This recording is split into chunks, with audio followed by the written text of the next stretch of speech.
Now, where is this real love coming from? I have a little spark. You have a little spark. We all have a little spark. We're sparks. We have a little bit. It comes from the source. The supreme reservoir of love is the Supreme Lord. He's the source. If I connect with the Supreme Lord in this relationship of loving service, I am now in the pipeline. This love flows into me. It fills me up. My heart is small. My little self is small. It doesn't take much love to fill me up. It overflows. And what did I do with this overflow? I give it to other people. See? I'm not looking at people of objects of pleasure who I can get something from. Some love from you and some love from you and blah, blah, blah. You know, I'm giving away. I'm giving it. You see? And I don't even want anything back. I already got everything.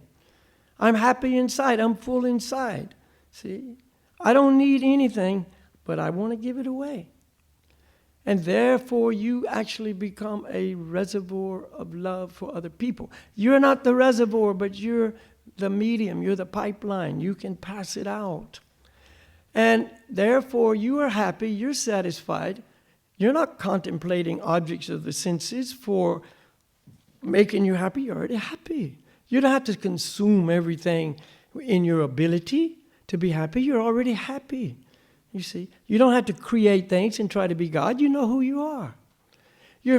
We're perfectly in tune and satisfied with the divine arrangement. You're not trying to change everything. The reason we're trying to change everything is because we're trying to make things that are already perfect better.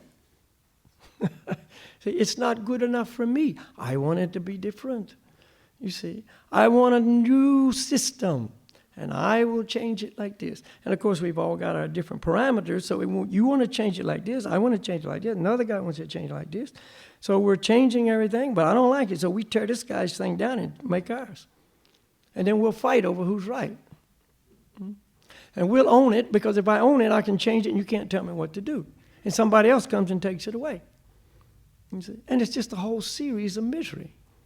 You know, I was just recently in Central Asia. And there's some very interesting history there, old stuff. You know, and I was in some, like Uzbekistan, for instance, which is on the old Silk Road. Probably everybody's heard of the Silk Road, most people anyway. Anyway, it's ancient stuff. And these merchants would come out of India and China and so on, and they on their camels and bringing their, you know, herbs and their silks and all the different goods they had to trade. And they're going along. You see, and they come to another country, and then they all exchange ideas and products, and then move on. It's very wonderful. It went through all this Central Asia and all up into some parts of Europe and all the way up into Russia and so on like that. But anyway, a lot of history. So you start reading the history of any given country. And so came in and took it away from somebody, and they had it for 200 years, and some other guys came in and took it away from them. And then some other guys came and they took it away from them, you know, and then within there they killed the king and these guys took it, and then somebody killed him and these guys took it, you know, and it's still going on, you know. It's just a series of, I'll take it away, I'll own it, I'll enjoy it, and somebody else says, no, I'll enjoy it. You've had long enough, you know, and then they take it. And then other guys come in, they're having too much fun, and they take it. You see? It's the material world. That's not life. That's hell. You know, that's hell. Hell is where there's no love. Hell is where there's no loving Supreme Lord in our life. You see, we're all trying to be happy without the Lord. Good luck. You see, you can't do it. This is truth. If you want to know the truth and the real solution, this is it. If you want to keep playing the game of, I'll find it, maybe under this rock, maybe in this bar. I'll just go to the singles bar and keep looking around. I'll find, there's some country and western songs like that. Looking for love in all the wrong places, looking for love in too many faces. You know, just another heart looking for love. Everybody's looking, but nobody's finding, see? So, say you find somebody for this life, and you really do. You know, you found your, quote, soulmate. There's no such thing, but anyway. So, under illusion, this is my soulmate. 2 lifetimes ago we were together. Last lifetime we just really jazzed it up. And we're together again.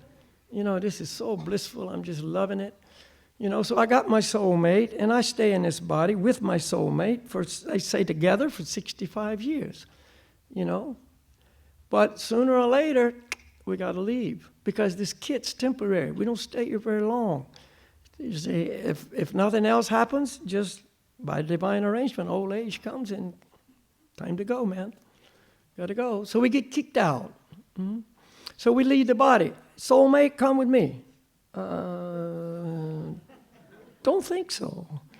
You see, even if they don't go necessarily where you go. They go, wait a minute, that didn't work either. You see, death does part the soulmate from the soulmate. Mm-hmm. It's built into the formula, see. So it's a temporary situation at best. And even if we think, but the love of my life, my mother and father, they really loved each other on a deeper level, it seemed, And they were together for 63 years, But Dad died, He left my mom. Not voluntarily, it's just time to go. So he left. Now, Mom, she's empty, she's lonely, the person she's been with for 63 years, he's no longer there. So a few years later, I think 3 years later, she left too, That's just the material world, And then you take another birth and you got to start all over. Like, where are they? Where, huh? So we start with Mom. You see, by nature's arrangement, we start with Mom. Mom's the object of love. And she's giving it to us, as best she can. She's warm, she's cuddly, she's got a milk factory going on, grade A and all that. And, it's just really nice, you see. So Mom's my security, Mom's my, my shelter and my source of love and so on like that. So I'm happy for a little while. Don't know enough to know it won't last, see. Just be here now kind of thing. Babies are fully into that moment of mindfulness. Just roll the eyes back and drink on. See? But, you grow up and then, Mom, get out. I don't hang around with Mom anymore, man. That's not cool. So I leave and go on my own way, you see. But anyway, Mom is finding happiness in the relationship because she's serving me, right? That's where the happiness is. She's got something to do with her life that's meaningful. Serve me, the baby, you see. But when I grow up and leave, she doesn't have anybody to serve. What do you mean you don't have anybody to serve? There's old grandpa, dad over there, that guy, man, I gave up serving that creep a long time ago. Forget that, And that's why when the kid goes home for Christmas or whatever, Mom's so happy. Now I got somebody to serve again. She cooks all the good food that you used to like. Can I wash your clothes? And, and can I remind you to brush your teeth? And, did you wash your hands before you sat down? And, just the serving stuff. She's right back in babyhood, and just like, ooh, this is nice. That's what makes us happy. Loving service. See? But that's all premature when we have that loving service to the Supreme Lord. That's when it all comes in full.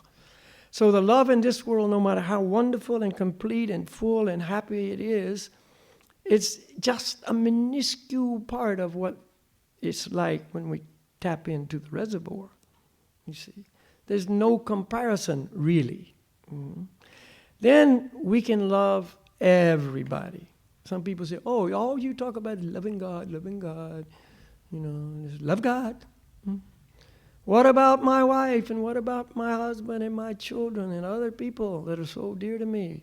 Can I love them? Or are you telling me I can't love them? I'm saying you can't love them until you do love God. That's the thing. What did Lord Jesus say? We're in the Christmas season now, right? This is a season of love, supposed to be.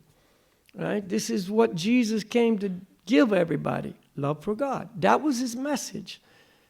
That was his basic teaching exclusively. Love the Lord thy God with all thy heart, thy mind, the entire being. That's his first commandment. He was so emphatic about it, he made it a commandment. He was speaking to his people, his disciples and close followers and so on.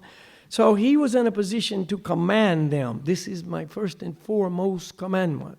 If you want to be happy in life, if you want to really have a life, then love the Lord thy God with all thy heart, mind, entire being. And the second commandment is like unto it. Love thy neighbor as thyself. First you love God, then you can love your neighbor. You can love your friends. You can love your enemies. You won't have any enemies. You can love everybody. And Jesus exemplified that 100%, you see. And another wonderful fruit of love is forgiveness. Here's a wonderful statement my spiritual master said. He said, the essence of life is love. And the essence of love is forgiveness. Think about it. The essence of life is love, and the essence of love is forgiveness. Unconditional forgiveness, not conditional forgiveness. Oh, I'll forgive you if you do this, and sign this contract. No, I'm not going to do that. Okay, I don't forgive you. Never. See? That's what burns us up inside. That's what destroys us from within. We carry around this anger and this determination to not forgive those who hurt us. And the only person that gets hurt the most is ourselves. We walk around with this like it's a cancer inside. And it does grow, by the way. And makes us miserable. You can never be happy as long as you're harboring this. That's why Jesus said in his prayer, which he gave to his people, to pray every day, our Father art in heaven, hallowed be thy name. There's many things in this prayer. I'm not going to go too deep into it. But he's saying the names of God are hallowed. The mantra we chant in Gauranga, one of the God's names, is hallowed. It's sacred. It's spiritual, transcendental. Hallowed be thy name. Thy kingdom come, thy will be done on earth as it is in heaven. In heaven, the spiritual world where we belong, that's the norm. Thy will be done. Everybody's doing the will of the Supreme Lord in the perfect place. Does that tell you something? If you want a perfect place where everybody's perfectly happy and immersed in perfect love, it's where they're doing the will of the Supreme Lord. He says, let that come to earth. See? Let that be the norm here on earth as it is in heaven. And then give us this day our daily bread as you forgive, and so on. See? Understanding everything comes from God. Whatever we have, it's his doing. See, if you take God out of the form, we've got nothing, including ourselves, by the way. You take him away, there's nothing. Zero, nothing. No energies, spiritual energies, material energies, no living entities, no material world, no spiritual world, no nothing. Because he's the cause of all causes, the source of everything. See? So you can't take him out of the formula. Oh, well, that's the popular thing to do. See? Atheism, just take God out of the formula. There's no God. See? We've taken Jesus out of Christmas. Wrong word. We've taken Jesus out of Christmas. Well, some people have. They're trying to. See, because, I don't know. It makes me feel uncomfortable. You can't feel comfortable without that. See, we're taking away the comforting thing and trying to substitute it with Santa Claus. Fat man. And now he's a problem. And I don't even get into it. It's too weird. But anyway. So, what we need to do is understand that Jesus knew the truth. He knew what to do with life. He did it. He was a personification of that. And he, out of his loving feelings and true loving compassion to everybody, forgave those ones who basically nobody would forgive. Those who crucified him. Those who caused him the ultimate pain. See? The ones who treated him in the most harsh, disrespectful, cruel way. He said, Father, please forgive them. They don't know what they're doing. They're in ignorance. They don't know what they're doing. So why did he forgive them? Why could he forgive them? Because he had love. He was a loving person of everyone. He had no enemies. He was trying to make everyone come to this understanding. See, he knew God would be very displeased because they're taking the one that is so dear to the Supreme Lord, his dear loving servant, and they're treating him in this way and ultimately nailing him to a cross. So he's saying, forgive them. They don't know what they're doing. See? Forgiveness, that is the fruit of love. That is a beautiful fruit. If we don't have forgiveness, then what do we have? Harshness, cruelty, anger, hanging on to that which eats us up inside. See? So love solves all problems. You tell me a problem and I can tell you love will solve it. You say, well, it solved my cancer. It'll solve your desperate, bewildered attitude toward your cancer because you're in another world now. You're in the spiritual world. This body is temporary at best. You see, it's not going to last whether you have cancer or don't. See, if you keep it perfectly healthy with no disease, no anything, in 100 years or so, at best, it's over. You see, it's just designed like that. You see, so it will make it so we leave this world even while we're still present in a physical body and enter the spiritual world, because the spiritual world is a place where people are loving the Supreme Lord. Love for God is the spiritual world. It's not a geographical location. Well, I have to go from here to here. Now I'm here. Now, See, no, if I'm loving God, was Jesus in the material world? No. He was in the spiritual world. But he was present here to make it so we could hear the truth and go back. You see? He was a real yogi. Yoga means union with the Supreme Lord in love. That's what yoga means. Bhakti yoga, devotion. Bhakti means devotion. Devotional love for the Supreme Lord. United in love. Doing the will of the Lord. See? That is perfection of life. That's where happiness really is. If I'm not in that condition, I can never be happy. No matter what I do. Whether I achieve this material goal, that material goal, whether I achieve some cosmic consciousness goal. I'm spacing around in the astral dimension. I can astral travel. I can kundalini my way up into the Brahman effulgence. I can do all kinds of stuff. I'm still not happy. You see? What the yogis of today, the yogis that are preaching this impersonal philosophy are doing, are denying us the possibility to ever be happy. They're not our friend. They say that if you follow me and my process, and different ones have different little processes, see, some bona fide, some not. Say Kundalini, if you just work your way up through the chakras and by this method and that method, and you're bouncing and you're doing your, breath of fire and your pranayama, this and that, and so on, and finally, if you're good enough and there's a little devotion and the Supreme Lord allows it to happen, you can leave the physical body, you can uncover yourself. The earth, the water, the fire, air, ether, mind, intelligence, all these can be uncovered, but you're still covered by false ego. You go up into the Brahman effulgence. Now you're a little spiritual spark merging into this ocean of light. You're in a complete unconscious condition. You see, and they say this is the goal. The Buddhists say nirvana, you become nothing. And that's the goal. See? Their idea is if you don't have if you're nobody, not that you don't have anything, if you become nothing, so you enter, nirvana, then you'll be happy. But who's going to be happy if you're not existing? There's no happiness to be happy about. There's nobody to be happy. See, they're denying the existence of the Supreme Personality of God. See, so therefore there's no possibility of love because it needs two people to love. There has to be two people. You can't love alone. See, many people have gone into solitude and tried to find what they were looking for, and they realize, some, not all, some realize happiness is to be shared. You can't be happy alone. You see? And ultimately the happiness is the shared loving relationship with the Supreme Lord. And that makes us happy. That is the solution. And until I start my journey to happiness and love and perfection in life in this way, I'll just be going around in circles.